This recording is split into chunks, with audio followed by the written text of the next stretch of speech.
Hello everyone and welcome to His Author's Voice, and I am that author, Jack Sanger.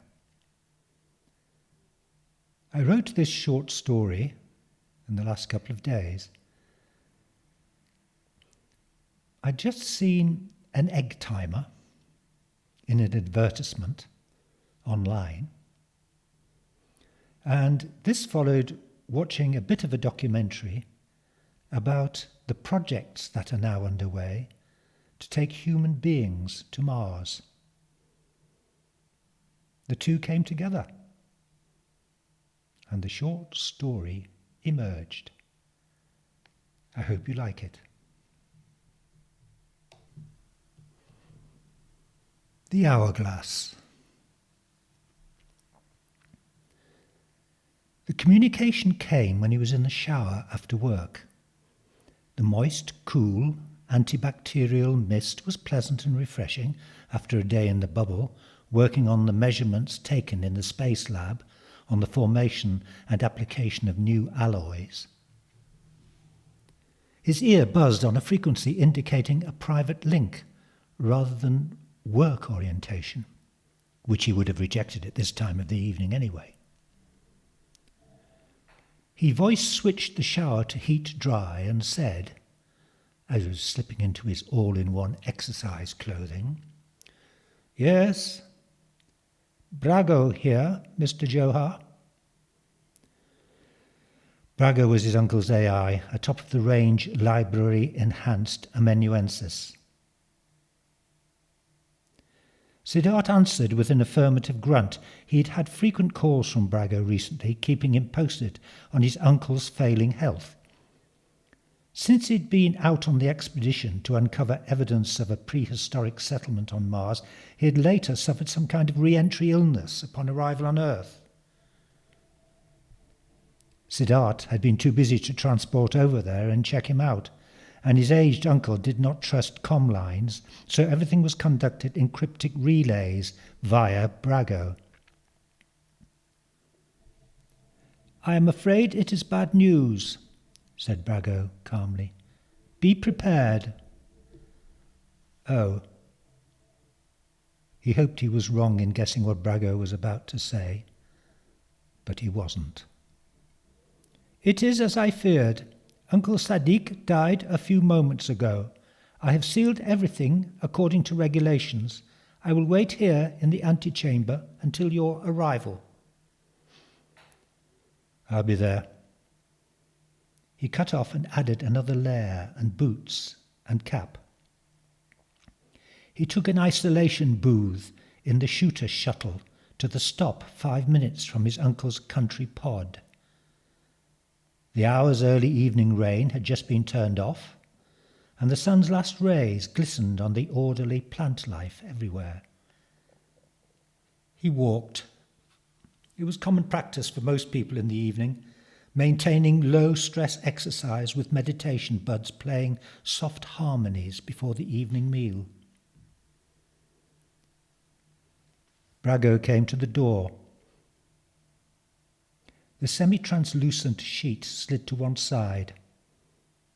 Brago was regulation height, tall but not enough to be intimidating, blue-skinned with the gold trim denoting his semi-autonomous status.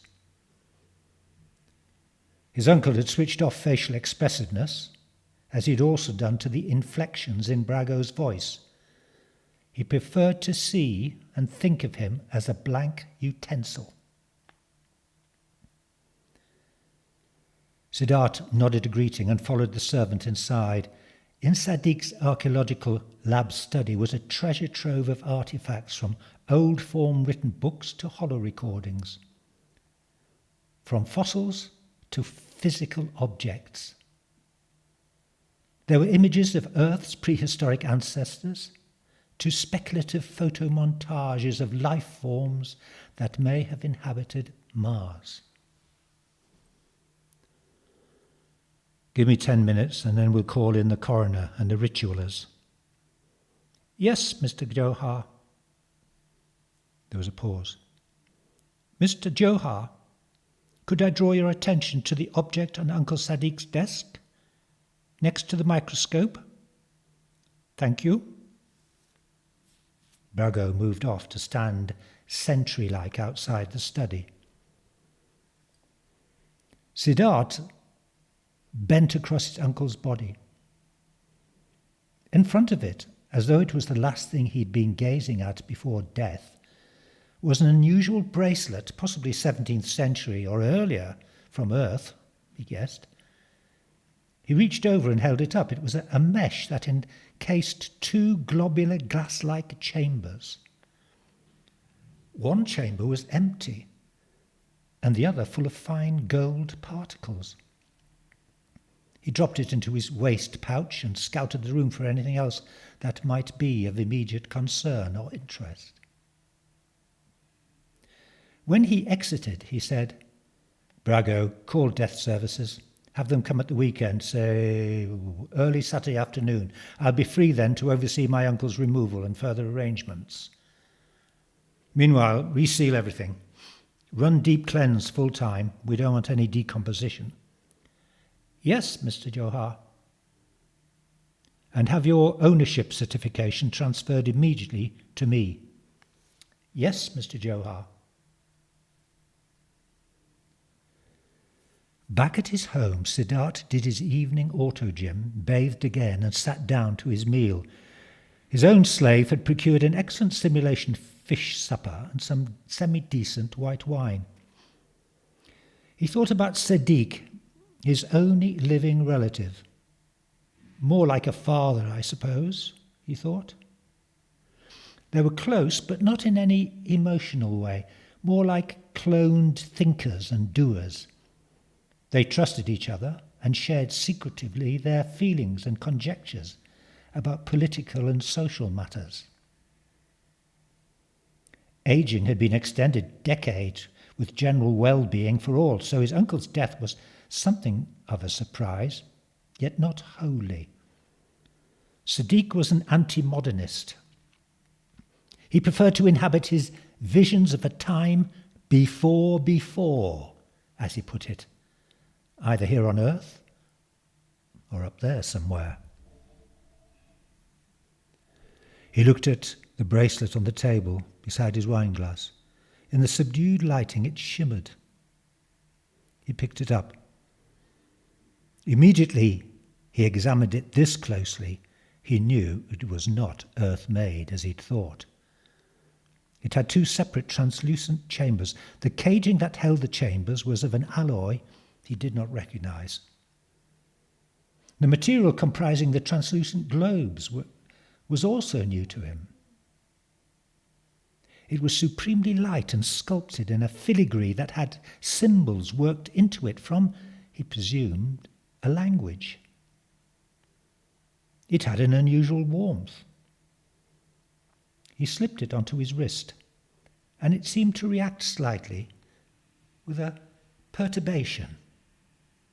Very gentle. Very curious. On a whim, he accessed Uncle Sadiq's file stores. He located the work he'd been doing on Mars very quickly and ran the bracelet through an image recognition application. They'd found the same symbols on shards of metal, ceramics, and one or two other intact artifacts, but he couldn't find any attempted transcription of the language. He absent-mindedly twisted the bracelet. One fine particle of gold now sat at the bottom of the empty chamber. He shook it, but even with a shake, the particle remained resting against the glass where it had appeared. Another conundrum. Time and patience, he said to himself, as he placed it on a shelf and retired for the night. He kept in contact with Brago as he worked during the next couple of days. There was nothing much to be done except ensure the security at Sadiq's place. Ancient artifacts were big money on the black market. Sadiq was a famous archaeologist. The modern world had become ultra-utilitarian, and no one exhibited arts and crafts in their homes when they could call up simulations at will, except for the very rich. Gangs did not normally venture into civilized territory unless they had been tipped off that there was a death, and then only if base-level AI staff guarded the property. His uncle had ensured complete crypto-secure technology wherever he was forced to use it. Otherwise, everything was offline and inaccessible except to the human eye and hand. No hackers could penetrate his lab. On the morning of Saturday, he made ready to go to his uncle's place. As a last-minute thought, he collected the artifact, intending to check if anything in his uncle's lab could cast light upon its provenance. He was about to drop it into his pouch when he noticed that a couple more particles of gold had joined the first. Yet this chamber was completely isolated from the other. The flakes had somehow crossed from one bubble to the other. He shook it again to dislodge the flakes, but they remained at rest in the near-empty chamber. His curiosity turbulent, he set off for Steek's place. He spent the rest of the morning trawling through everything he could find, but there was no reference to the artifact. The ritualers and the coroner came, did their expert business, and prepared to take away the body. One of the agents handed him his uncle's earbud. "People usually forget these," he smiled consolingly. Siddharth took it, shaking his head at his own stupidity.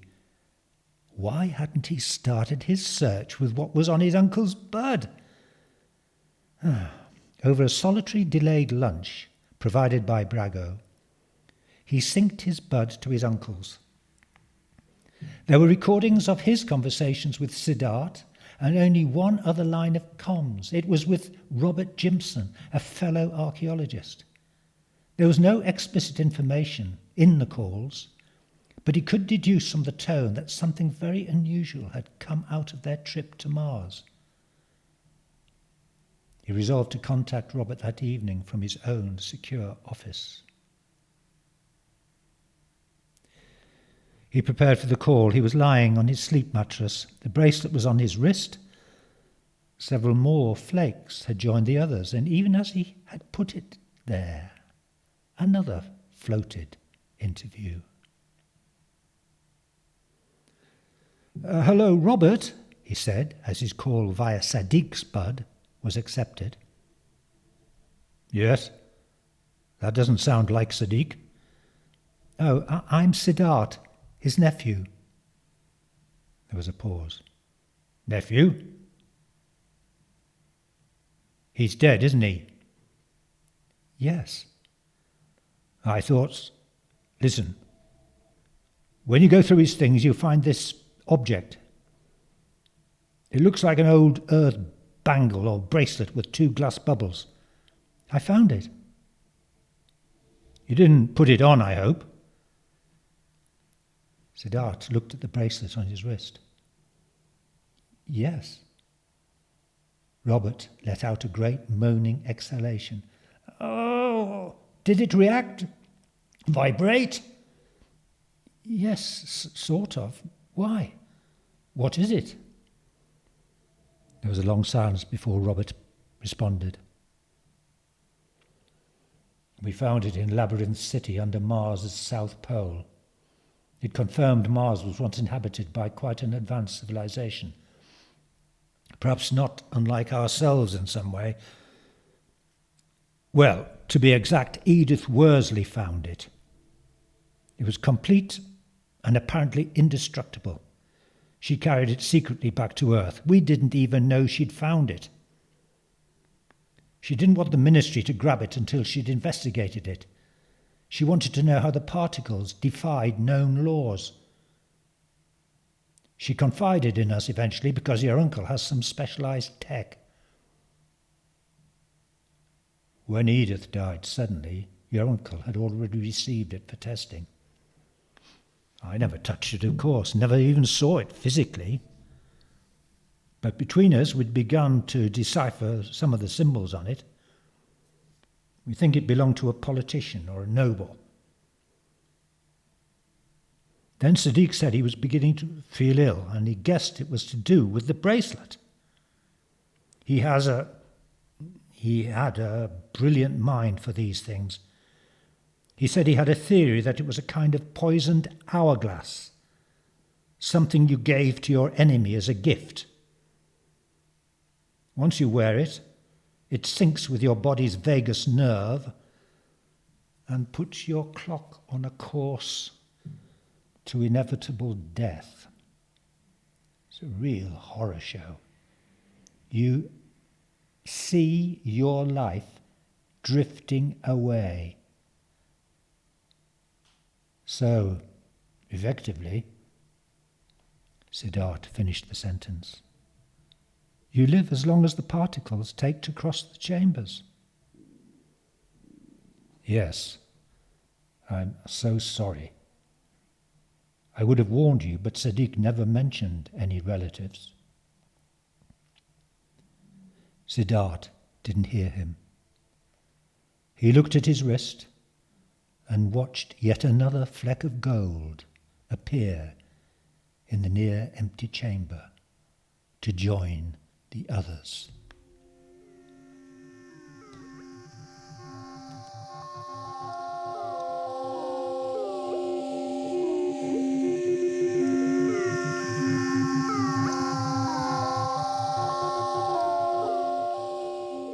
That was The Hourglass.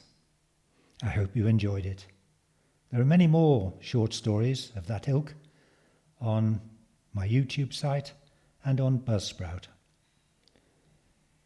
If you'd like to read the stories or read my novels, plays, poetry, please go to my website, which is www.jacksanger.com. In the meantime, subscribe and tell your friends. That's all for now. Bye-bye. Bye-bye.